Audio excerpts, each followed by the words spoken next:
Hello, how's it going? Today, in this little video post, I want to talk to you about my willingness to be vulnerable and the immediate support that followed. So, in the beginning, when my husband's anxiety and depression became unmanageable, when he told me about um, an addiction that he'd been hiding from me, I didn't want to talk to anybody. Here's my spouse with the unmanageable health problems, yet I felt all this shame, which is, looking back, is like he's the one with these problems. Like, why do I feel shame? Why was I feeling shame over someone and something that I had absolutely zero control over? I don't have control over his health. I don't have control over his actions, his mind, his ability to work. But for some reason, I felt shame.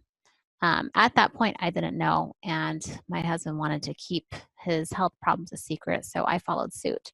And you guys know what shame thrives off of?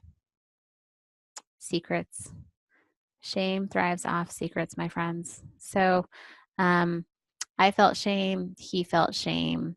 We both had thoughts that were creating this feeling of shame, and our actions reinforced the shame. At some point, the feelings that I had kind of just felt unmanageable. And I realized that even though these like health problems were my husband's, like this was kind of becoming my story too. And I needed to find support, not support to fix my husband, but just to learn how to manage in this situation. So I remember telling a trusted friend, and it just connected us very deeply. And she became like just one of the angels on earth that supported our family.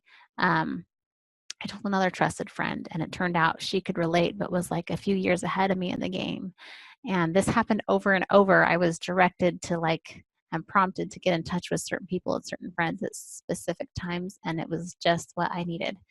And looking back, like this was just incredible and amazing because every time I chose to be vulnerable with a safe person, connection immediately followed. And if you know anything about Brene Brown and her research, it confirms exactly what I just said.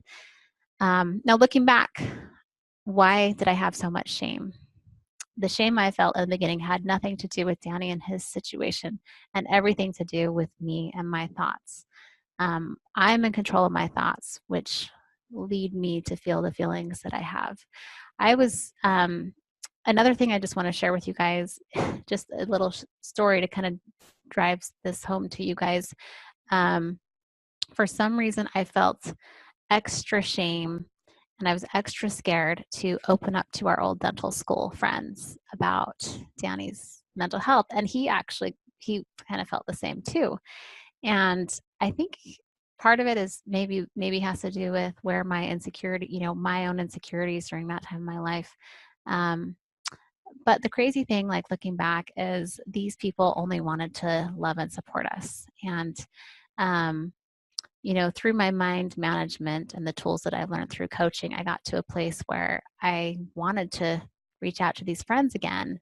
And there was a dental school reunion that one of my friends put together last summer. And I remember just being like excited about being excited to go see my friends. And if this reunion would have happened 2 years ago, 2 years previous, I know I wouldn't have gone because I was feeling all of that shame. And so my point in sharing this with you guys, it's all because I learned how to manage my mind and had nothing to do, like the circumstance of my husband not working hadn't changed, but the way I thought about it did, and it made all the difference in the universe. And it helped me get to a place where I could just go and be with my friends and catch up with them instead of allow that shame to drive, maybe an action of withdrawal and isolation and reinforce that result of, you know, being alone and feeling shame. So, if any of you are like suffering in silence or, you just feel like you need support, find people to reach out to, find safe people to reach out to. I don't know where the line is, between respecting your spouse's wishes for privacy and maybe you taking care of yourself, but find that line. And if you need support, get support. It made all the difference for me. like I said in a previous post, God works through humans on this earth, and surrounding yourself with trustworthy, safe humans can be one of the best gifts that you give yourself. And some good mind management can also do some good too. So, anyway, talk to you later. Bye.